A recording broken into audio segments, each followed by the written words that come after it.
And that's incredible performance by him. आके scene मारता है, वहीं से गेंद बाहर, वहीं से गेंद अंदर, but mostly and with good pace. कोई भी इसकी लेंथ वो है, वो रिवॉर्ड वाली। It was great to see and so impressed by his bowling, not just in this game. Haris Rauf, मैंने कहा कि वो सबसे मुश्किल मौके पे आके बॉलिंग करते हैं और विकेट टेकिंग ऑप्शन है आपका, क्योंकि उनके पास वेरिएशंस बहुत अच्छी हैं।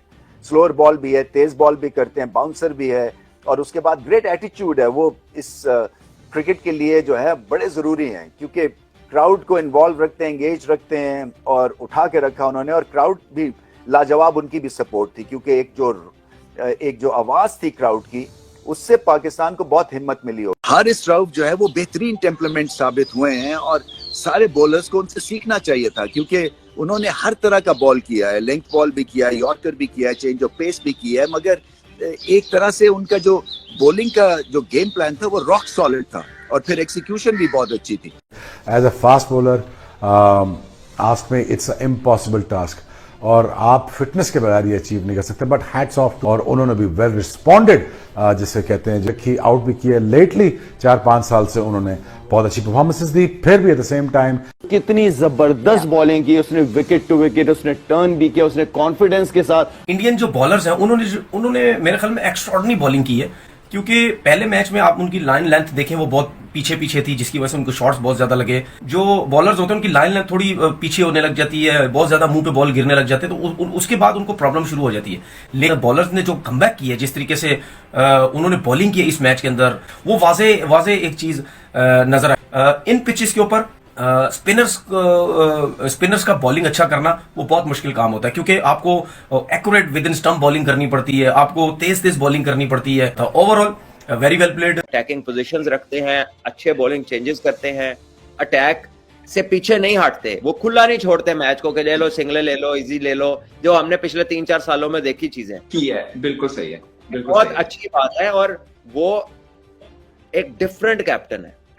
वो आप कह लीजिए कि वो मैच को कहीं लेट लूज नहीं करता, नहीं जाता कहीं पे भी। 50 ओवर की नहीं सोचता, 50 ओवर का नहीं सोचता वो। कोई और अच्छा खेल जाए, लेकिन ऑपोजिशन में से कुछ कमाल हो जाए, लेकिन वो लेट लूज नहीं जाता। And he is basically somebody who knows के ऑपरेट कैसे करना। ये खुशाइन चीज है, दिस इज वेरी गुड। और इसीलिए हमेशा से इसका कहते हैं, जब इवन बाबर कप्तान बना था ना, तब भी यहाँ पे हाफिज जी नहीं है, वो गवाह है इस बात। हमने कहा था कि ये बंदा शार्प है, लेकिन चलें बाबर को आजमा के आप देख लें, पहले उसको टेन्योर दे लें। एटीट्यूड जो है ना, देखिए कैप्टन का ये एटीट्यूड ट्रांसफर होता है, जब तक उसकी प्रेजेंस होती है ना, उसके प्लेयर्स में ये एटीट्यूड ट्रांसफर होता है। सो पाकिस्तान के लिए ये बड़ा इंपॉर्टेंट है। जिस किस्म का हमने पिछले कोई 1.5 साल गुजारा है, और रोलर कोस्टर से भी ज्यादा खड्डों वाली अप एंड डाउन राइड से हम गुजरे हैं। कई सिलेक्टर तब्दील, कोच तब्दील, चेयरमैन आ रहे हैं जा रहे हैं, सुबह दोपहर शाम का पता नहीं है, ठीक है। तो प्लेयर्स, एटलीस्ट प्लेयर्स और टीम जब स्टेबल होंगे ना, तो कह ले के शायद वो झटके अवाम तक नहीं आएंगे, वो जो झटका लगना उसे दफ्तर लगता रहेगा, ठीक है। टीम का बेहतर बड़ा जरूरी है होना। सैंतलर ने अपनी ओडीआई कैरियर की पहली 50 भी बनाई, उन्होंने 6 चौके लगाए, 1 छक्का उनकी इनिंग्स में शामिल था। और एंड में मोहम्मद नवाज, जिन्होंने पिछले मैच में भी बारी खेली, जब साउथ अफ्रीका से हमने मैच एक सेकंड ओडीआई जो मैच था उसमें भी हमारा कम स्कोर बना था, उसमें एंड में आके नवाज ने 50 लगाई थी, और आज भी बेहतरीन बारी उन्होंने खेली है। 23 रन 36 रन में बाबर आजम एक बार फिर से फ्लॉप हुए, रिजवान फ्लॉप हुए, फखर जमान फ्लॉप हुए, साइम अयूब फ्लॉप हुए, लेकिन सलमान लियागा जो मैन ऑफ क्राइसिस है, लगातार वो मुश्किल कंडीशन में आके मैचेस जितवा रहे हैं, और पाकिस्तान को एक रिस्पेक्टेबल टोटल के आज पे पहुंचाया। उसके बाद बॉलिंग में हारिस रऊफ की जितनी तारीफ कीजिए कम है, वो भी हम महंगे साबित रहते हैं अक्सर औकात, लेकिन जब उनका दिन होता है तो वो किसी लाइनअप को भी तहस नहस करने की अहलियत रखते हैं। आज उनका ही दिन था, और वही देखने को मिला जिस तरह से उन्होंने बॉलिंग की है। पहली 3 विकेटें जो गिरी वो हारिस रऊफ की तेज पेस की मनहूने मिन्नती थी।